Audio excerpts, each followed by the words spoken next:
여러분은 지금 어디에서 보고 계신가요? 그리고 지금은 몇 시인가요? 댓글로 함께 이야기 나눠주세요. 이 독한 연아. 네가 어떻게 사람 탈을 쓰고 이럴 수가 있어?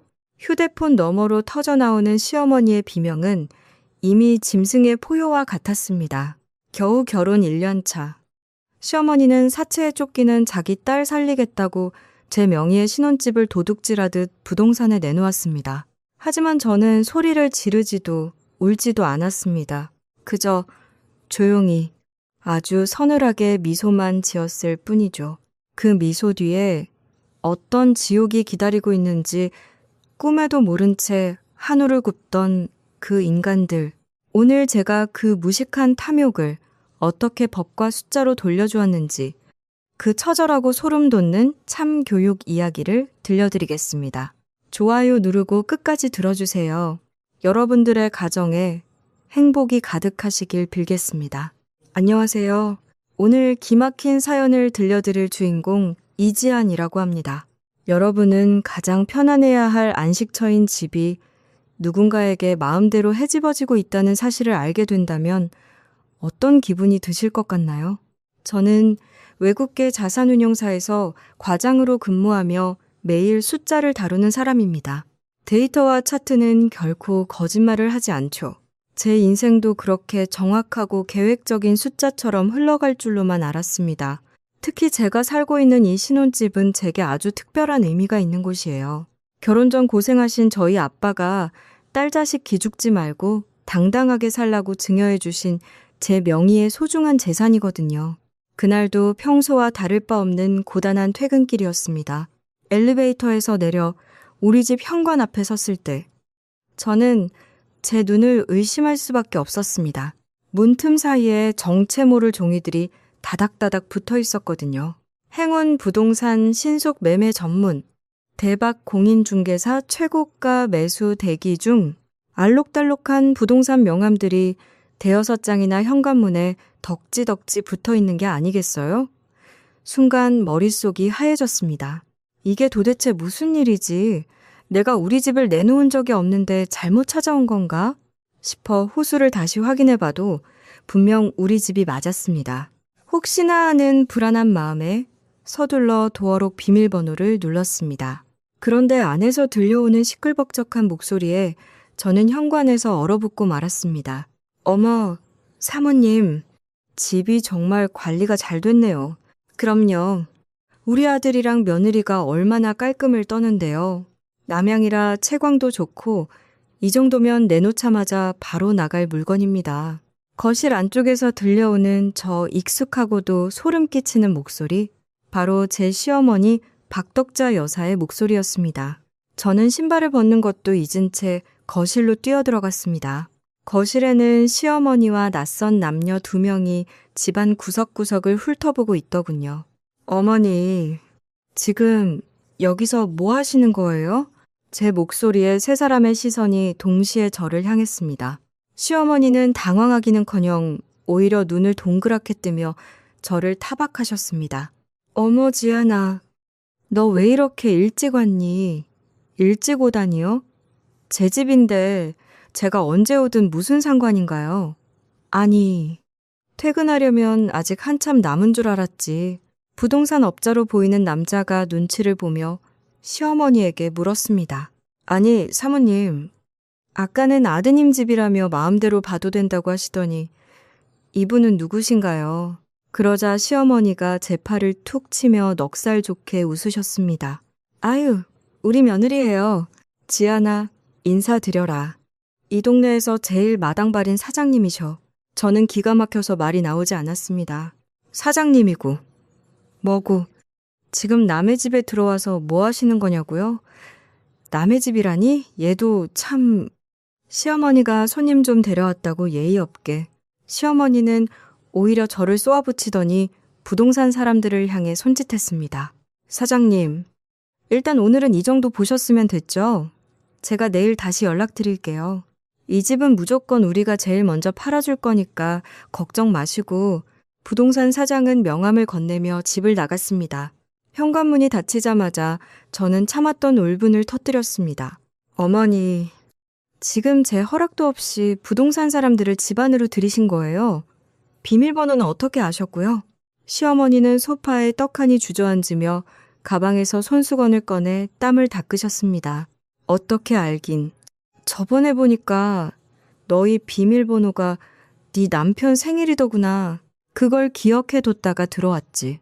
내가 뭐 도둑질하러 왔니? 아니, 번호를 마음대로 누르고 들어오는 게 도둑질이랑 뭐가 달라요? 이 집 제 명의인 거 뻔히 아시면서 부동산에는 왜 아들 집이라고 거짓말을 하세요? 제 말에 시어머니가 갑자기 얼굴색을 확 바꾸셨습니다. 예, 아들 집이나 며느리 집이나 그게 그거지 뭘 그렇게 따지고 드니. 그리고 내가 오죽하면 이랬겠어. 다 이유가 있어서 그런 거 아니냐. 이유라니요? 무슨 이유가 있으면 남의 신혼집을 매물로 내놓으시냐고요? 너는 시어머니가 말을 하면 끝까지 들어보지도 않고 대드니? 내가 너희 길바닥에 나앉게 하려고 이러는 줄 알아? 시어머니는 오히려 당당하게 가슴을 펴며 목소리를 높이셨습니다. 마치 큰 시혜라도 베푸는 사람처럼 말이죠. 너희 집이 내 집이지 남의 집이라니. 너는 말끝마다 서운하게 선을 긋는구나. 너희는 아직 젊으니까 다시 시작하면 되지만 소라는 지금 죽게 생겼단 말이다. 뜬금없이 튀어나온 시누이 소라의 이름에 제 머릿속은 더욱 복잡해졌습니다. 하지만 시어머니는 제 혼란스러운 표정은 안중에도 없다는 듯 다시 집안 곳곳을 주인 행세하며 둘러보기 시작하셨습니다.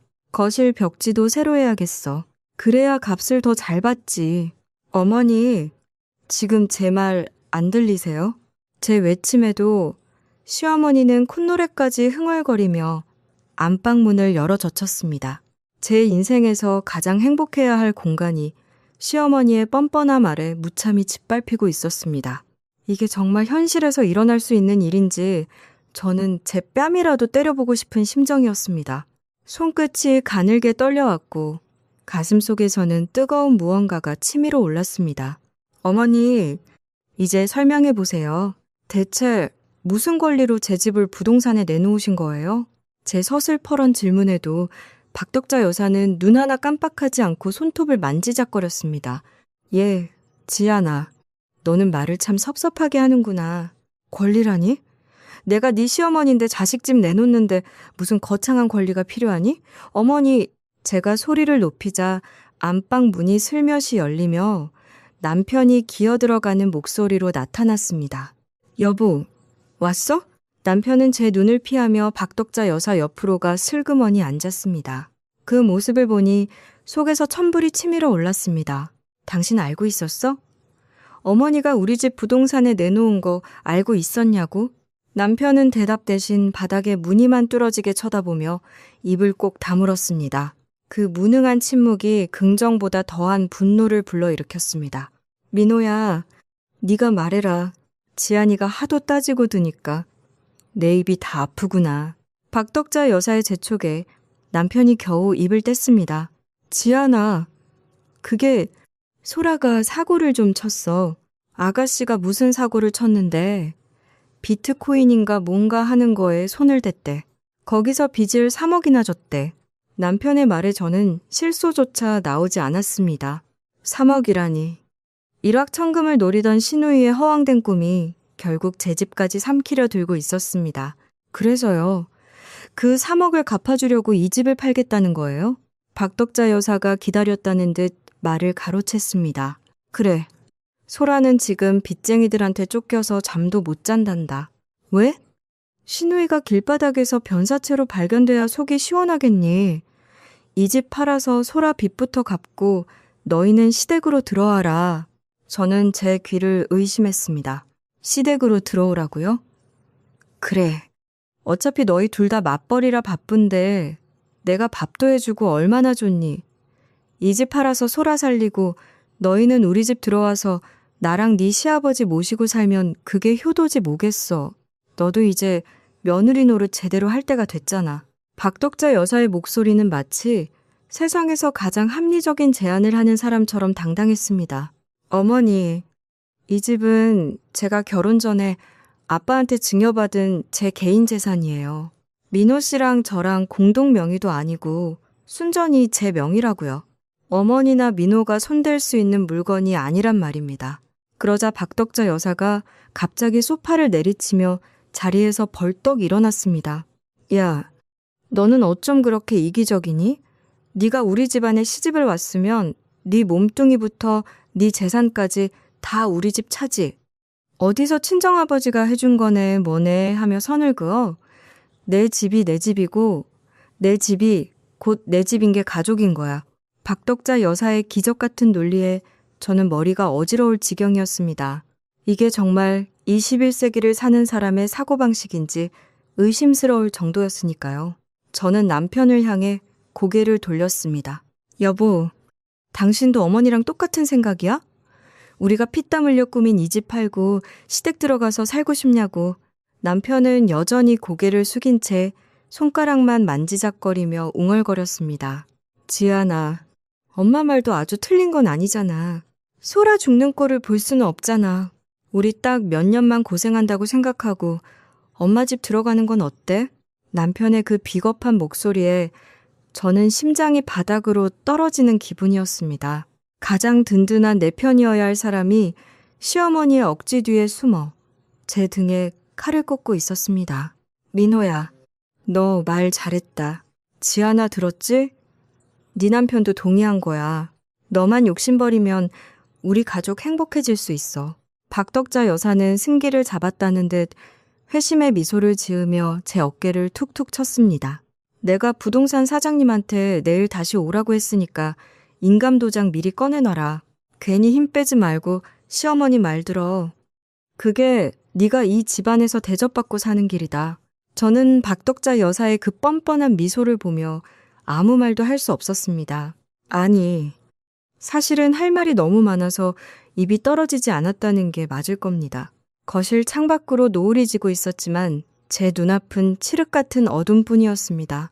이 억지와 가스라이팅의 늪에서 제가 어떻게 살아남아야 할지 가슴이 답답해져 왔습니다. 박덕자 여사는 제 침묵을 승낙으로 오해했는지 콧노래를 흥얼거리며 냉장고에서 물을 꺼내 마셨습니다. 마치 이미 이 집의 주인이 된 것처럼 말이죠. 옆에서 한숨만 내쉬는 남편과 거실을 활보하는 박덕자 여사. 그 기이한 풍경 속에서 저는 오직 저 자신만을 믿어야 한다는 사실을 뼈저리게 깨달았습니다. 시계 바늘이 자정을 가리키고 있었습니다. 박덕자 여사는 마치 제 집인 양 안방을 차지하고 코까지 골며 잠이 들었더군요. 폭풍이 지나간 자리에 남겨진 남편과 저는 거실 소파에 마주 앉았습니다. 차가운 공기가 우리 사이를 메우고 있었죠. 남편은 죄인처럼 고개를 숙이고 손가락만 꼼지락거리고 있었습니다. 그 모습이 평소에는 가엾게 보였을지 몰라도 지금은 그저 비겁함의 결정체처럼 느껴졌습니다. 여보, 나 좀 봐. 제 낮은 목소리에 남편이 움찔하며 고개를 들었습니다. 지안아, 화 많이 났지. 화가 안 나면 그게 사람이니? 어떻게 시어머니가 며느리 집을 마음대로 내놓을 수 있어? 남편은 긴 한숨을 내쉬며 제 손을 잡으려 했습니다. 저는 소름이 돋아 그 손을 차갑게 뿌리쳤습니다. 지안아, 엄마 성격 알잖아. 한 번 고집 부리면 아무도 못 말리는 거 하루 이틀이야? 원래 앞뒤 안 가리고 밀어붙이는 분이시잖아. 당신은 그걸 변명이라고 하니? 성격이 급하면 남의 재산을 도둑질해도 된다는 거야? 제 날카로운 질문에 남편은 다시 입을 꾹 다물었습니다. 잠시 후 남편이 아주 조심스럽게 하지만 제 가슴에 대못을 박는 소리를 내뱉었습니다. 그래도 소라가 지금 정말 위험하대. 사채업자들이 회사까지 찾아오고 난리도 아니래. 엄마는 소라가 정말 잘못될까봐 제정신이 아니신 거야. 그러니까 이 집을 팔아서 그 빚을 갚아주자는 거야. 우리 딱 한 번만 돕자, 지안아. 어차피 당신 아버님이 해주신 집이고 우리한테는 아직 시간도 기회도 많잖아. 당신 아버님이 나중에 또 도와주실 수도 있는 거고. 저는 그 말을 듣는 순간 귀를 의심했습니다. 제 귀로 들어온 문장들이 뇌에서 해독되는데 시간이 걸릴 정도였죠. 지금 뭐라고 했어? 우리 아빠가 또 도와주실 수 있다고? 당신 제정신이야? 어떻게 그런 말을 그렇게 쉽게 해? 아니, 내 말은 상황이 그만큼 급하다는 거지. 가족끼리 이럴 때 돕고 사는 거잖아. 소라가 죽고 나면 돈이 무슨 소용이야? 남편의 눈에는 눈물까지 맺혀 있었습니다. 그런데 그 눈물은 저를 향한 미안함이 아니라 제 이기심 때문에 동생이 죽을지도 모른다는 원망처럼 보였습니다. 가족? 당신이 말하는 가족에 나는 포함되어 있기는 하니 내가 피땀 흘려 일해서 모은 돈, 우리 아빠가 평생 일해서 물려준 재산, 그게 당신 동생 비트코인 빚 갚는 쌈짓돈이야? 말을 왜 그렇게 해지하나? 엄마가 우리 길바닥에 나앉게 한대? 시댁 들어와서 살면 당신도 편하잖아. 집안일도 엄마가 다 해주실 거고 우리 돈도 더 아낄 수 있어. 남편은 마치 저를 설득하는 게 저를 위하는 일인 양궤변을 늘어놓았습니다. 그의 얼굴 위로 박덕자 여사의 뻔뻔한 그림자가 겹쳐 보였습니다. 아, 이 사람은 내 편이 아니구나. 평생 이 사람 곁에 있어봤자 나는 시댁 식구들의 고열을 짜내기 위한 도구일 뿐이겠구나. 심장 밑바닥에서부터 차가운 냉기가 올라왔습니다. 뜨겁게 타오르던 분노는 어느새 얼음처럼 딱딱하게 굳어버렸습니다. 제가 자산운용사에서 손실이 확실한 종목을 가차없이 정리할 때 느끼던 그 서늘한 이성이 돌아온 것이죠. 지아나, 자기야, 내 말 듣고 있는 거지? 남편은 제 침묵을 긍정의 신호로 읽었는지 제 어깨에 손을 올리며 비굴하게 웃었습니다. 그래, 당신도 이해해 줄 줄 알았어. 내일 엄마가 부동산 사람들 데려오면 그냥 좋게 좋게 말하자. 내가 평생 당신한테 잘할게. 응? 남편의 손길이 닿은 어깨가 썩어 들어가는 것 같았습니다. 저는 그 손을 조용히 걷어내고 소파에서 일어났습니다. 여보, 나 피곤해. 일단 자고 내일 얘기하자. 그래. 자고 나면 마음이 좀 더 풀릴 거야. 남편은 안도한 듯 등을 돌려 작은 방으로 향했습니다. 안방은 이미 박덕자 여사가 차지했으니 남편은 거실 구석에서 자겠다고 이불을 펴더군요. 저는 텅 빈 화장실로 들어가 거울 속에 비친 제 모습을 가만히 들여다보았습니다. 눈동자에는 아무런 감정도 남아있지 않았습니다. 이 결혼이라는 투자는 오늘부로 완전한 실패로 판명났습니다. 손실액을 계산하고 앉아있을 시간조차 아까웠습니다. 이제 제가 해야 할 일은 단 하나. 가장 효율적인 방법으로 이 지옥 같은 관계를 청산하는 것이었습니다. 믿었던 남편의 배신은 제게 슬픔이 아닌 아주 선명한 복수의 지도를 그려주었습니다. 미안함조차 아까운 인간들에게 제가 줄 수 있는 마지막 선물은 그들이 상상도 못할 처참한 파멸뿐이었습니다. 저는 이를 악물고 차갑게 식어버린 마음을 다잡았습니다. 어머니, 그리고 여보, 당신들이 원하는 대로 해줄게. 하지만 그 끝이 어떨지는 상상도 하지 마. 거울 속의 이지아는 전보다 훨씬 더 단단하고 무서운 표정을 짓고 있었습니다.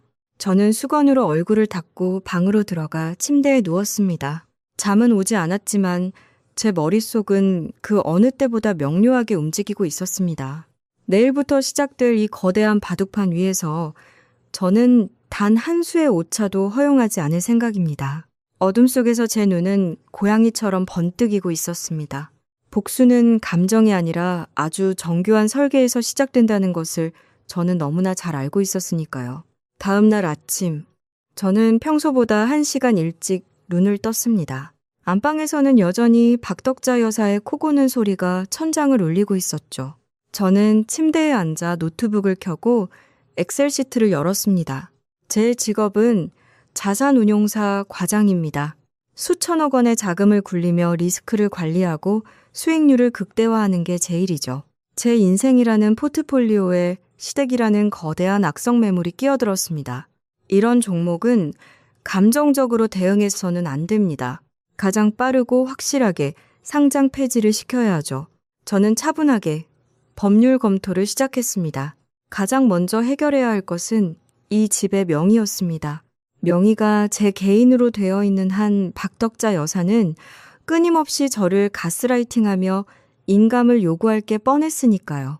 저는 휴대폰을 들어 아빠에게 메시지를 남겼습니다. 아빠, 급하게 상의드릴 게 있어요. 회사 근처로 좀 와주실 수 있죠?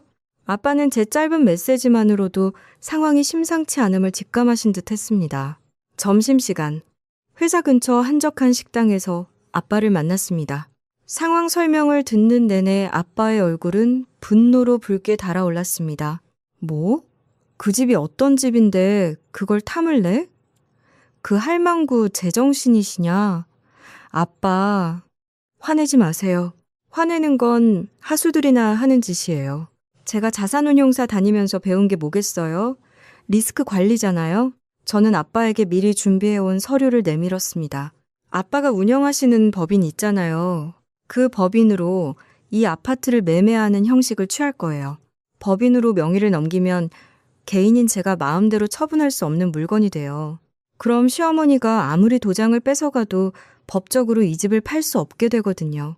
아빠는 안경을 고쳤으며 서류를 꼼꼼히 살피셨습니다. 매매 대금은 어떻게 할 거냐? 증여세나 취득세 문제도 있을 텐데 걱정 마세요. 제가 이미 자금 흐름 다 계산해뒀어요.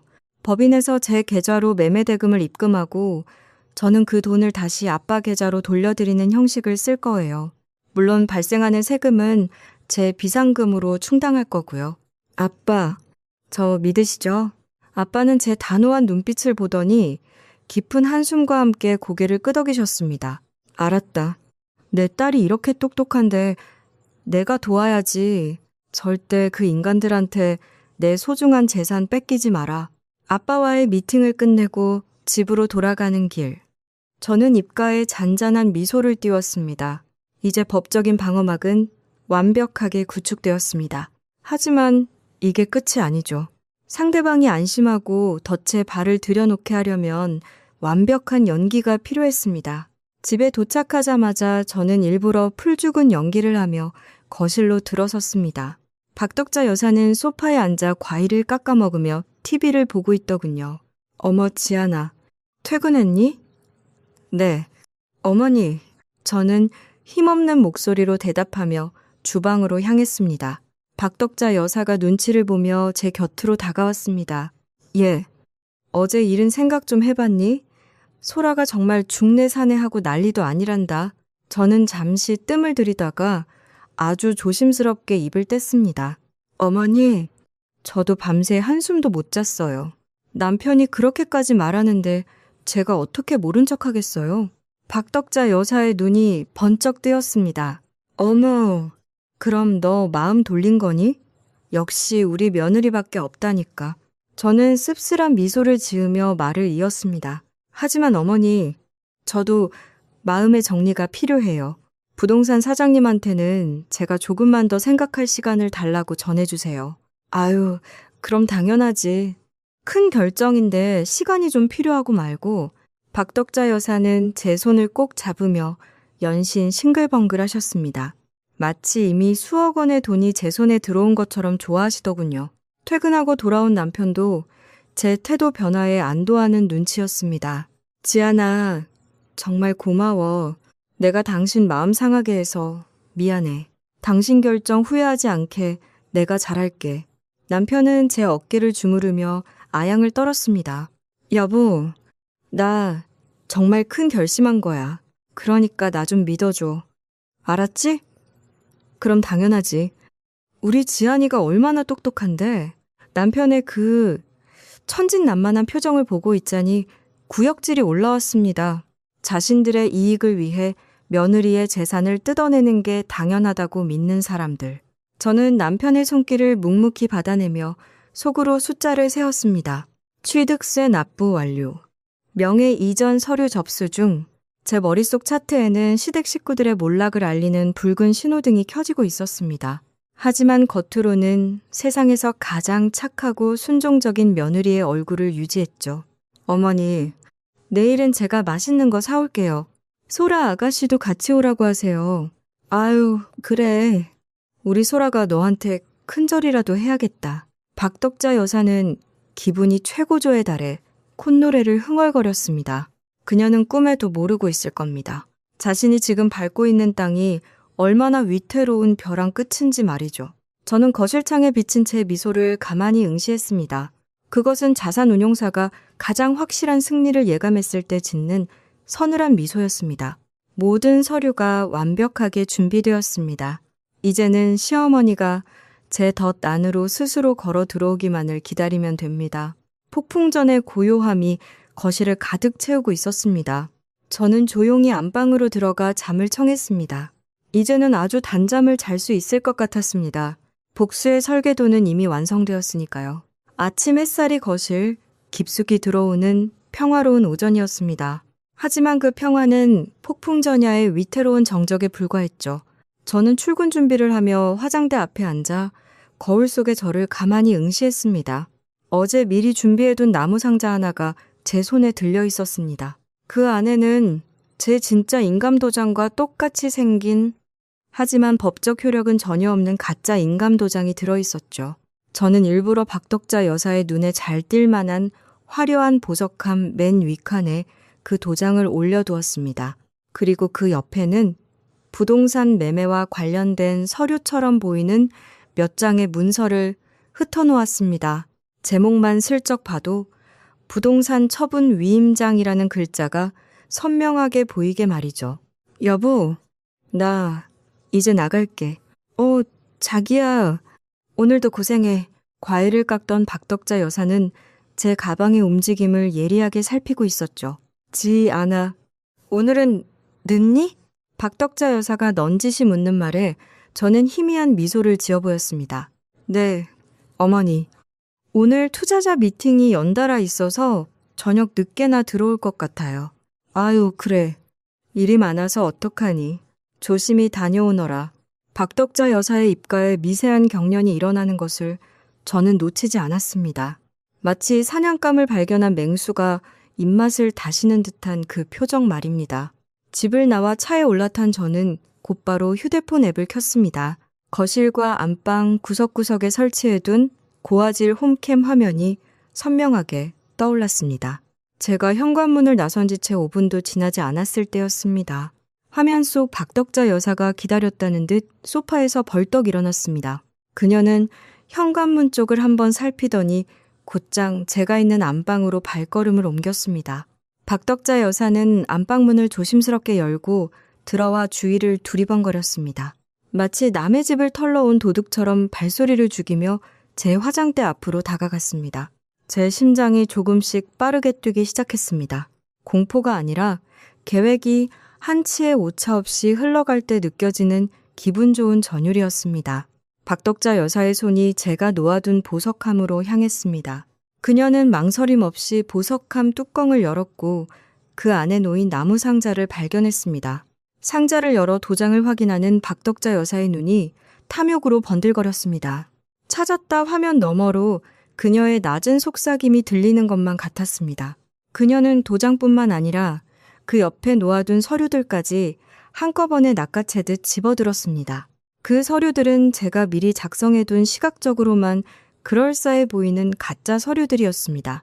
그녀는 도장과 서류를 자신의 앞치마 주머니 깊숙이 쑤셔 넣었습니다. 그러고는 승전보를 올리듯 곧바로 어디론가 전화를 걸더군요. 저는 숨을 죽이고 스피커 볼륨을 높였습니다. 소라야. 엄마가 해냈다. 그 여우 같은 년이 도장을 딱 두고 나갔지 뭐냐. 내가 지금 이거 들고 바로 나갈 테니까 너도 부동산 사장님한테 연락해. 오늘 안에 가계약금이고 뭐고 다 받아버리자고. 박덕자 여사의 목소리는 흥분으로 가득 차 있었습니다. 자기 딸을 살리겠다는 맹목적인 집착이 그녀를 완전한 범죄의 길로 인도하고 있었죠. 아니 엄마, 오빠한테는 말 안 해도 돼? 수화기 너머로 들려오는 신우이 소라의 목소리에 박덕자 여사는 코웃음을 쳤습니다. 네, 오빠는 유약해서 이런 거 못 도와줘. 일단 돈부터 챙기고 나면 며느리도 어쩌겠니? 이미 엎질러진 물이라고 하면 그만이지. 엄마가 다 알아서 할 테니까 너는 빚 갚을 준비나 하고 있어. 그녀는 전화를 끊자마자 거울을 한번 보고는 당당하게 방을 나섰습니다. 거실에 있는 남편에게는 시장에 좀 다녀오겠다는 짧은 거짓말을 남기고 말이죠. 저는 휴대폰 화면에 찍힌 모든 과정을 녹화 버튼을 눌러 저장했습니다. 주, 거, 침, 입, 절도, 그리고 앞으로 일어날 사문서 위조의 명백한 증거들이 제 손안에 차곡차곡 쌓이고 있었습니다.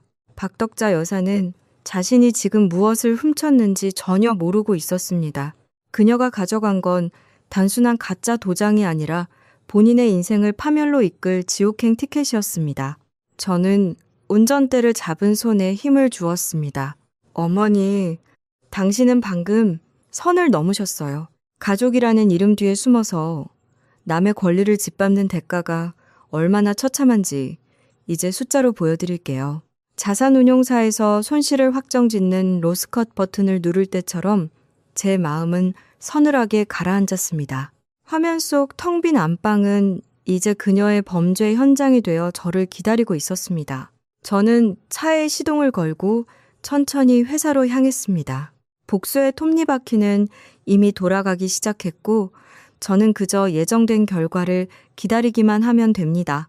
이제 곧 그녀의 광기 어린 계약이 시작될 것이고 저는 그 정점에서 그녀를 추락시킬 준비를 마쳤습니다. 가슴 속에서 차가운 불꽃이 타오르는 것이 느껴졌습니다. 오늘 하루 제 연기는 그 어느 때보다 완벽해야 했습니다.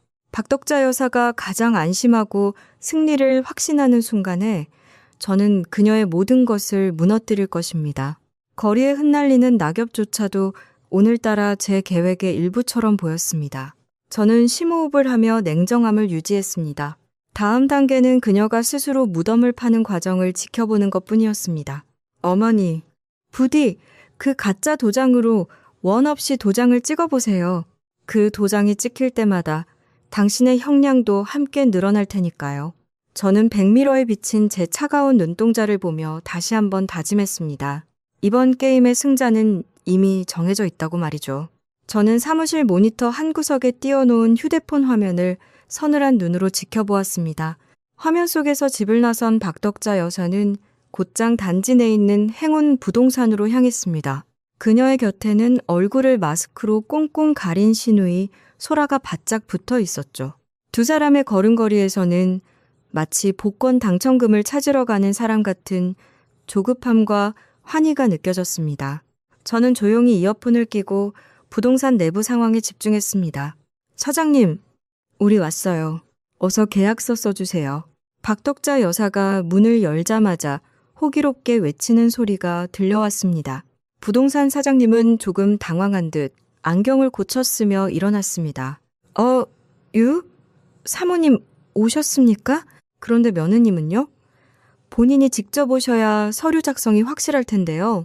그러자 박덕자 여사는 제가 화장대에서 가져간 가짜 인감도장과 서류 뭉치를 탁자 위에 탁 소리나게 올려두었습니다. 아유, 우리 며느리가 오늘 회사 일이 너무 바빠서 대신 가서 처리하라고 다 챙겨주더라고요. 여기 인감도장하고 위임장 다 있으니까 걱정 마세요. 가족끼리 하는 일에 뭘 그렇게 따지실까? 옆에 있던 소라 아가씨도 거들었습니다. 맞아요, 사장님. 저희 새언니가 자산운용사 다니느라 엄청 깐깐한데 이거 직접 다 사인해 준 거예요. 부동산 사장님은 서류를 훑어보며 미심쩍은 표정을 지었지만 박덕자 여사의 기세에 눌려 더는 묻지 못했습니다. 일단 가계약금 먼저 입금 받는 걸로 진행하겠습니다. 매수자분도 지금 바로 입금 가능하다고 하시네요. 5천만 원입니다. 사모님 통장으로 받으실 건가요? 박덕자 여사의 눈이 탐욕으로 번쩍였습니다. 아니, 내 딸 통장으로 넣어줘요. 소라야, 얼른 계좌번호 불러드려라. 그녀의 목소리는 떨리고 있었습니다. 마치 남의 인생을 팔아 자기 딸을 살리는 이 범죄가 위대한 모성이라도 되는 양말이죠. 잠시 후 소라 아가씨의 휴대폰에서 카톡하고 경쾌한 입금 알림이 울렸습니다. 엄마, 들어왔어. 진짜 5천만 원이야. 소라 아가씨의 비명 섞인 환호성이 이어폰을 타고 제 귓가에 박혔습니다. 박덕자 여사는 세상을 다 얻은 듯한 표정으로 가짜 인감도장을 계약서에 쾅쾅 찍어댔습니다. 그 도장이 찍힐 때마다 본인의 죄가 확정되고 있다는 사실은 꿈에도 모른 채 말입니다. 그녀는 돈이 입금되자마자 서둘러 어디론가 전화를 걸었습니다. 여보세요? 예, 김 사장님. 지금 방금 5천만 원 보냈으니까 더 이상 독촉하지 마세요. 나머지 잔금도 곧 치를 거니까 소라 근처에도 오지 말라고요. 소라는 그 돈을 확인한 지 1분도 채 되지 않아 사채업자에게 모두 송금해버렸습니다. 그녀들에게 저는 가족이 아니라 언제든 털어쓸 수 있는 현금 인출기에 불과했던 것이죠. 이제 밑작업은 끝났습니다. 박덕자 여사는 이미 돈을 써버렸고 계약은 권한 없는 자에 의한 원천 무효가 될 것입니다. 그녀가 지킨 것은 딸의 목숨이 아니라 자신을 가둘 감옥의 담벼락이었습니다. 저는 모니터를 끄고 차갑게 식은 커피를 한 모금 마셨습니다. 그녀의 탐욕이 정점에 달해 환호성을 지르는 지금 이 순간이 그녀가 추락할 가장 높은 곳이기도 했습니다. 숫자로 계산된 복수의 함수가 이제 막 결과값을 내놓기 시작했습니다. 저는 자리에서 일어나 짐을 챙겼습니다. 오늘 저녁 시댁 식구들이 모여버릴 그 가련한 파티가 벌써 기다려지는군요. 그들이 마시는 샴페인이 나중에 얼마나 쓴 독배로 돌아올지 저는 아주 우아하게 지켜볼 생각입니다. 제 미소는 이제 더 이상 연기가 아니었습니다. 완벽한 승리를 확신하는 자의 여유였죠. 퇴근 후 현관문을 열자마자 진동하는 고소한 한우 냄새가 코끝을 찔렀습니다. 평소라면 주방 근처에도 오지 않던 남편이 앞치마까지 두르고 분주하게 움직이고 있더군요. 거실 테이블에는 평소 보지 못한 고급 일식 회세트와 비싼 와인까지 차려져 있었습니다. 박덕자 여사는 소파에 앉아 콧노래를 흥얼거리며 시누이 소라와 함께 무언가 즐거운 대화를 나누고 있었습니다. 어머, 우리 지안이 왔니? 어서 와라. 어서 와. 박덕자 여사가 신발도 채 벗기 전에 현관까지 달려나와 제 손을 덥석 잡았습니다. 그 눈빛이 어찌나 다정하고 따뜻한지, 아까 집을 팔겠다며 고함을 치던 사람과 동일 인물인지 의심스러울 정도였죠. 지연아, 고생 많았다. 오늘 회사에서 힘들었지? 어머니, 이게 다 뭐예요? 무슨 날인가 봐요? 제 박덕자 여사는 제 손등을 연신 쓰다듬으며 입을 열었습니다. 무슨 날이긴, 우리 복덩이 며느리 대접하는 날이지. 역시 우리 집안에는 너 같은 큰 그릇이 들어와야 한다니까. 내가 어제는 소라 때문에 마음이 급해서 좀 소리를 높였는데 너도 다 이해하지? 저는 그녀의 얼굴을 빤히 바라보았습니다. 그녀의 눈동자 속에는 미안함이 아니라 계획대로 집을 팔아치웠다는 안도감과 돈에 대한 탐욕이 가득했습니다. 남편도 주방에서 고기를 구우며 거들었습니다. 지안아, 엄마가 당신 고생한다고 특별히 2+1 한우로 사오셨어. 여보, 당신도 이제 마음 편히 먹어. 우리 가족이 이렇게 똘똘 뭉치면 못할 게 뭐가 있겠어? 남편의 그 해맑은 배신감을 마주하니 허웃음이 나왔습니다. 가족이라는 이름으로 제 재산을 탈취해간 사람들이 이제는 고기 몇 점으로 제 입을 막으려 하고 있었습니다. 저는 식탁에 앉아 시댁 식구들의 연극을 지켜보았습니다. 시누이 소라가 와인을 따라주며 제게 잔을 내밀었습니다. 새언니, 정말 고마워요. 언니 아니었으면 나 진짜 큰일 날 뻔했어. 나중에 나 성공하면 언니 은혜 꼭 갚을게요. 아가씨, 은혜라니요? 가족끼리 당연히 도와야죠. 제가 상냥하게 대답하자 박덕자 여사가 옳거니 하며 무릎을 탁 쳤습니다. 그래, 바로 그거야. 이게 바로 가족이지. 지아나. 역시 너는 자산운용사 다니는 애답게 판단이 빠르구나. 내가 부동산 사장님한테도 너 칭찬을 얼마나 했는지 모른다. 저는 박덕자 여사가 건네는 상추쌈을 입에 넣으며 천천히 씹었습니다. 그녀가 오늘 부동산에서 제가 놓아둔 가짜 도장으로 계약서를 찍고 가계약금을 가로챘다는 사실을 저는 이미 다 알고 있었죠. 그녀들은 지금 자신들이 며느리를 완벽하게 속였다고 믿으며 이 승리의 만찬을 즐기고 있는 것이었습니다. 하지만 저는 그 뻔뻔한 얼굴들을 보며 속으로 숫자를 세고 있었습니다. 사문서 위조 1건, 인장 도용 1건, 가계약금 횡령 5천만 원. 제 머릿속 장부에는 그녀들이 치러야 할 대가가 아주 정밀하게 기록되고 있었습니다. 지연아, 너 왜 그렇게 가만히 있니? 고기 좀 더 먹어라. 박덕자 여사가 제 접시에 고기를 산더미처럼 쌓아주었습니다. 저는 와인잔을 가볍게 흔들며 박덕자 여사를 향해 부드러운 미소를 지었습니다. 어머니, 그런데 소라 아가씨는 이제 발 뻗고 자겠어요. 제 뼈 있는 농담에 박덕자 여사의 손이 잠시 허공에서 멈췄습니다. 하지만 이내 그녀는 너털 웃음을 터뜨리며 맞장구를 쳤습니다. 그럼 우리 소라, 오늘 밤은 아주 꿀잠 자겠지. 지안이 네 덕분에 큰 산 하나 넘었으니 아유, 새언니도 참. 나 이제 진짜 두 다리 뻗고 잘 거야. 소라 아가씨는 아무런 죄책감도 없이 깔깔거리며 웃었습니다. 그녀의 웃음소리가 커질수록 제 마음은 더욱 차갑고 고요하게 가라앉았습니다. 마치 깊은 바다 밑바닥처럼 어떤 풍랑도 느껴지지 않는 완벽한 평정심이었습니다. 남편은 그저 상황이 잘 해결되었다고 믿으며 제 눈치를 살피며 기분 좋은 듯 노래를 흥얼거렸죠. 여보, 당신도 기분 좋지? 우리가 시댁 들어가서 살면 어머님이 당신 일절 손도 못 대게 하실 거래. 그래, 지안아, 너는 손 하나 까딱하지 마라. 내가 다 해주마. 박덕자 여사의 입에 발린 약속들이 거실 안을 둥둥 떠다녔습니다. 그 약속들이 얼마나 공허하고 가짜인지 저는 너무나 잘 알고 있었습니다. 이들은 지금 제가 내준 미끼를 아주 맛있게 뜯어먹고 있는 중이었습니다. 만찬이 끝나갈 무렵 저는 자리에서 일어나 기지개를 켰습니다. 어머니 오늘 정말 잘 먹었습니다. 저도 오늘 밤은 아주 푹 잘 수 있을 것 같아요. 오냐 그래라. 좋은 꿈 꾸고. 저는 방으로 들어가 문을 닫고 침대에 몸을 뉘었습니다. 거실에서는 여전히 세 사람의 웃음소리가 끊이지 않았습니다. 그 웃음소리가 제게는 마치 몰락해가는 제국의 마지막 축제처럼 들렸습니다. 내일이면 이 평화는 산산조각이 날 것입니다. 제가 설계한 진실의 파도가 그들을 덮칠 준비를 마쳤으니까요. 저는 어둠 속에서 조용히 눈을 감았습니다. 복수의 실행을 앞둔 밤, 제 심박수는 놀라울 정도로 안정되어 있었습니다. 지옥의 문을 여는 열쇠는 이미 제 손 안에 꽉 쥐어져 있었습니다. 새벽 4시의 공기는 차갑고 날카로웠습니다. 하지만 제 정신은 그 어느 때보다 맑고 투명했죠. 약속된 시간에 맞춰 대형 포장이사 트럭 2대가 단지 입구에 도착했습니다. 저는 자산운용사에서 대규모 펀드를 청산할 때처럼 아주 신속하고 정확하게 지시를 내렸습니다.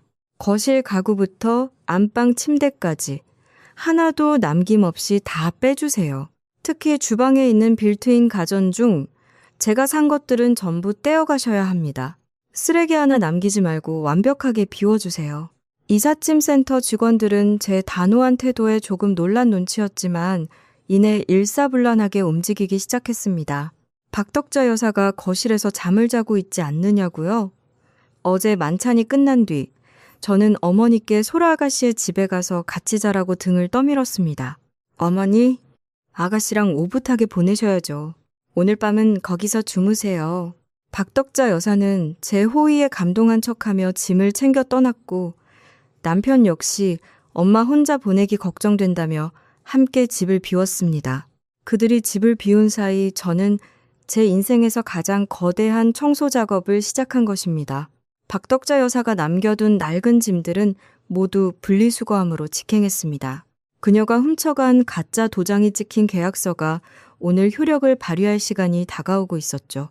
오전 8시, 25평 신혼집은 그야말로 텅 빈 껍데기가 되었습니다. 저는 텅 빈 거실 한복판에 서서 마지막으로 집안을 둘러보았습니다. 햇살이 들이치는 마루바닥은 매끈하게 비어 있었고 벽지는 짐이 빠진 자리가 하얗게 남아 있었습니다. 집을 나선 제가 가장 먼저 향한 곳은 경찰서였습니다. 미리 준비해둔 홈캠 영상 파일과 증거 서류들을 가방 속에 챙겨 넣었죠. 어떤 일로 오셨습니까? 조사관의 질문에 저는 아주 차분하게 서류를 내밀었습니다. 주거침입과 절도, 그리고 사문서 위조 및 인장 도용으로 고소장을 접수하러 왔습니다. 피고소인은 제 시어머니인 박덕자입니다.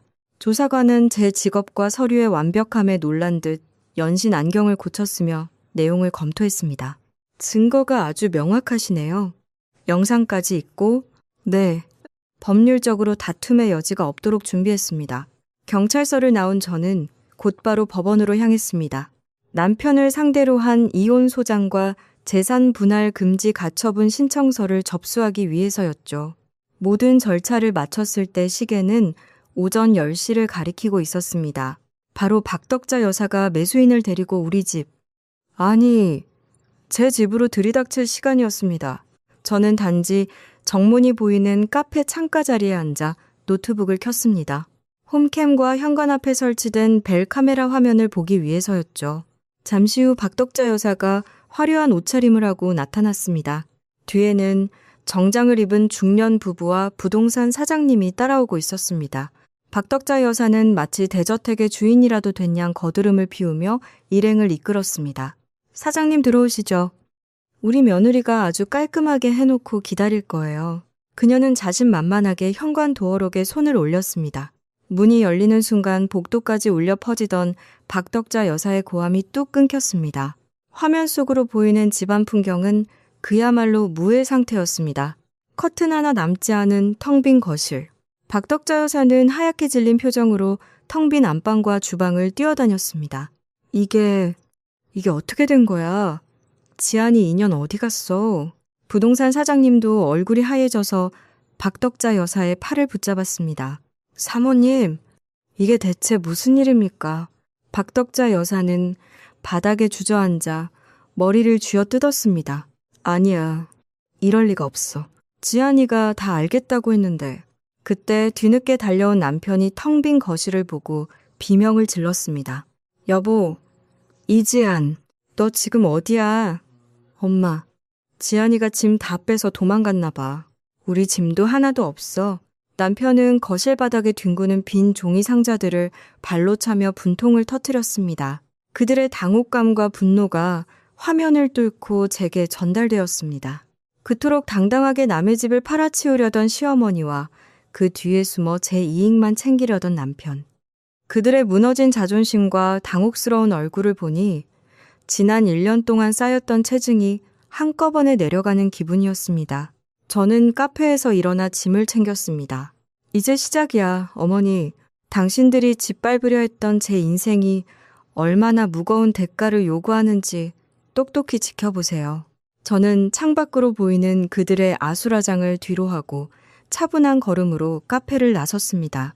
상황은 완벽하게 역전되었습니다. 이제 추격하는 쪽은 저였고 벼랑 끝으로 몰린 쪽은 그들이었습니다. 제 입가에는 자산운용사 에이스다운 승자의 차가운 미소가 걸려 있었습니다. 텅 빈 집은 더 이상 제 신혼집이 아니었습니다. 그것은 그들이 스스로 판 무덤의 시작일 뿐이었습니다. 저는 경찰서로부터 걸려온 확인 전화를 받으며 당당하게 발걸음을 옮겼습니다. 모든 것은 제 계획대로 흘러가고 있었습니다. 카페를 나와 차에 올라타자마자 대시보드 위에 올려둔 휴대폰이 마치 발작이라도 일으키듯 요란하게 떨리기 시작했습니다. 화면에는 시어머니라는 세 글자와 남편이라는 글자가 번갈아가며 쉴 새 없이 떠올랐죠.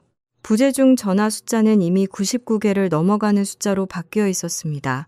얼마나 다급하고 악에 바쳤으면 단 1시간 만에 이토록 집요하게 전화를 걸어댔을까요? 저는 조용히 심호흡을 한 뒤 가장 마지막으로 걸려온 박덕자 여사의 전화를 받아 스피커폰으로 전환했습니다. 통화 버튼을 누르자마자 차 안의 공기를 찢는 듯한 날카로운 비명이 터져 나왔습니다. 야, 이 독한 년아, 너 지금 어디 있어? 당장 안 나타나? 박덕자 여사의 목소리는 이미 이성을 잃은 짐승의 포효와 다를 바 없었습니다. 어머니, 목소리 좀 낮추세요. 귀 아프네요. 제 차분한 대답에 박덕자 여사는 더 크게 악을 썼습니다. 지금 귀 아픈 게 문제야? 너 미쳤니? 감히 네 시어머니를 경찰에 신고해? 경찰들이 여기까지 찾아와서 사람들 보는 앞에서 망신을 주는데 네가 제정신이야? 내가 내 아들 집을 내 딸 살리겠다고 팔겠다는데 그게 무슨 죄라고 고소를 하냐고. 옆에서 남편의 징징거리는 목소리도 들려왔습니다. 지안아, 너 진짜 너무하다. 어떻게 엄마한테 이럴 수 있어. 당장 고소 취하해. 저는 헛웃음을 삼키며 핸들을 톡톡 두드렸습니다. 어머니, 아직도 착각하고 계시네요.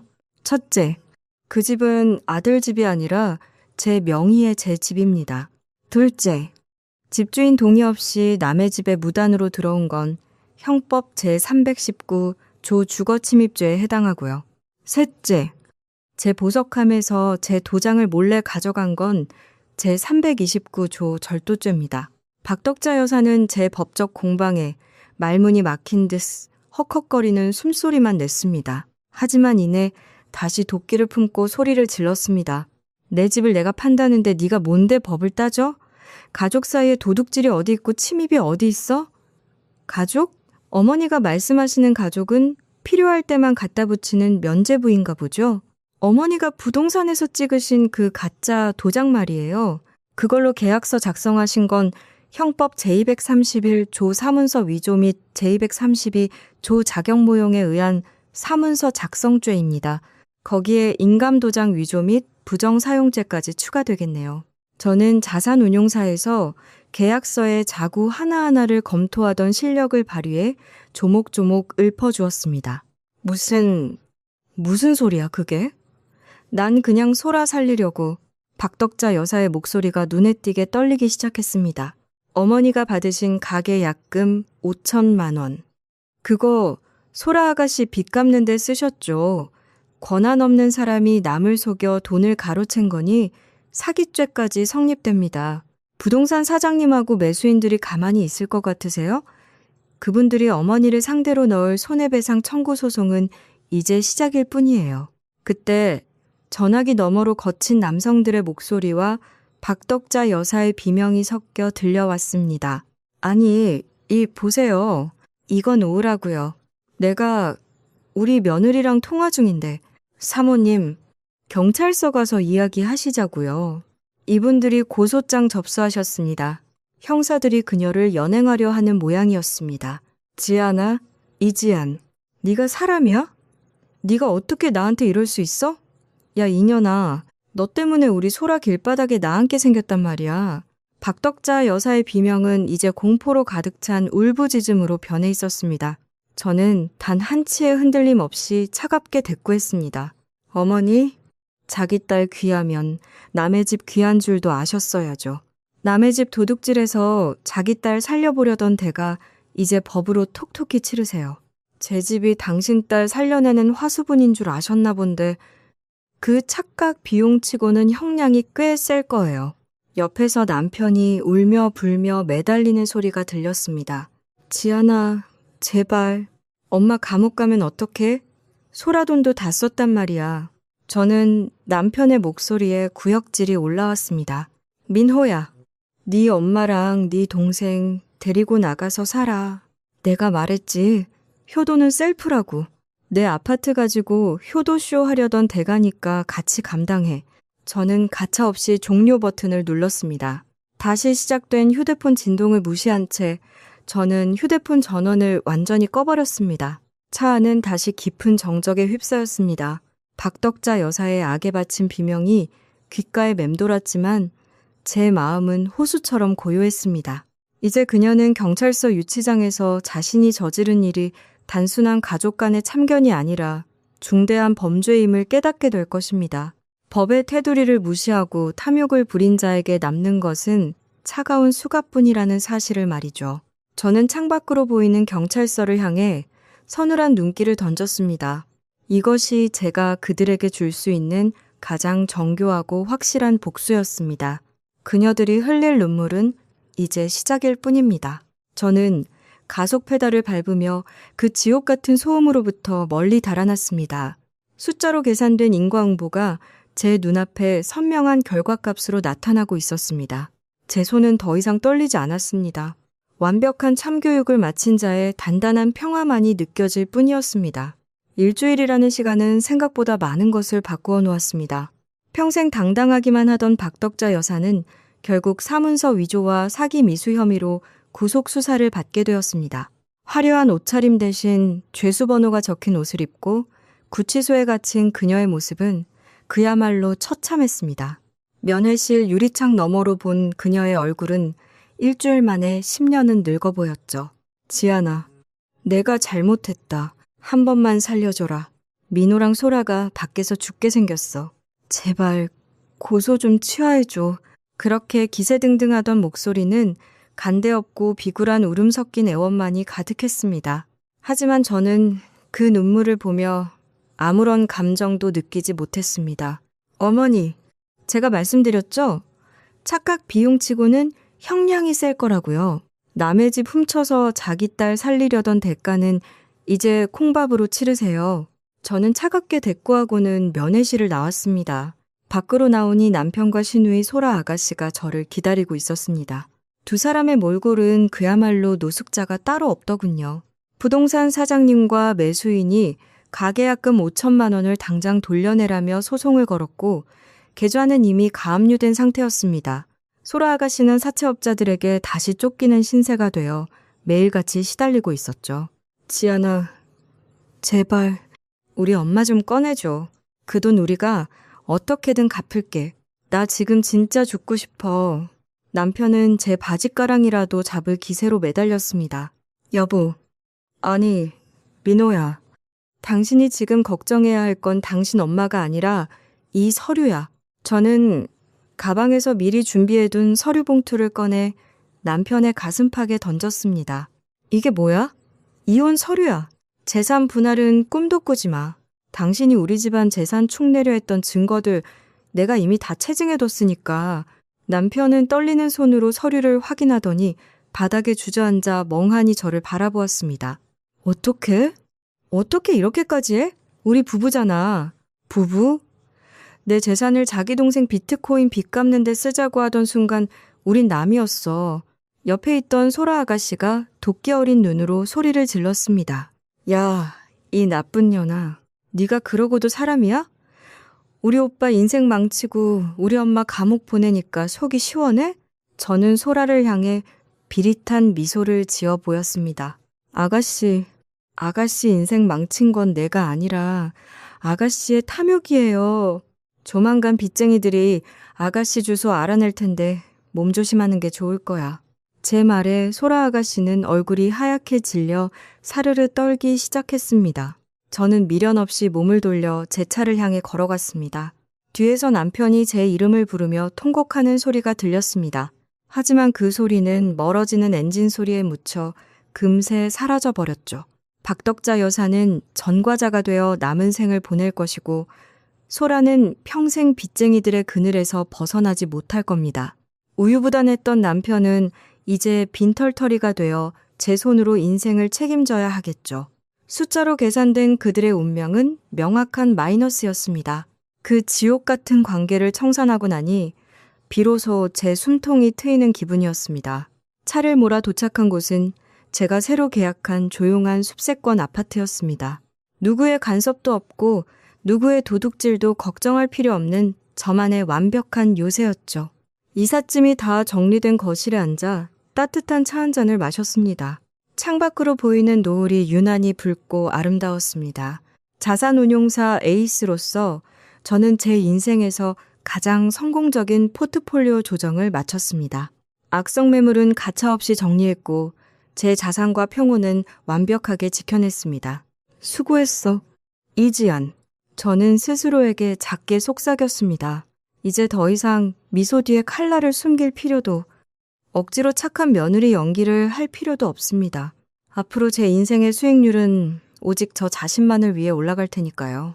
텅 빈 집의 고요함이 그 어떤 음악보다 감미롭게 들려왔습니다. 저는 홀가분한 마음으로 내일의 출근을 준비하며 깊고 편안한 잠자리에 들었습니다. 진정한 독립이자 완벽한 사이다, 복수국의 막이 내리는 순간이었습니다. 오늘도 끝까지 함께 해주셔서 감사합니다. 듣고 싶은 이야기나 보고 싶은 주제가 있다면 댓글로 남겨주세요. 여러분의 사연도 기다리고 있겠습니다. 영상이 재미있으셨다면 좋아요와 구독도 부탁드립니다. 다음 사연으로 다시 찾아오겠습니다.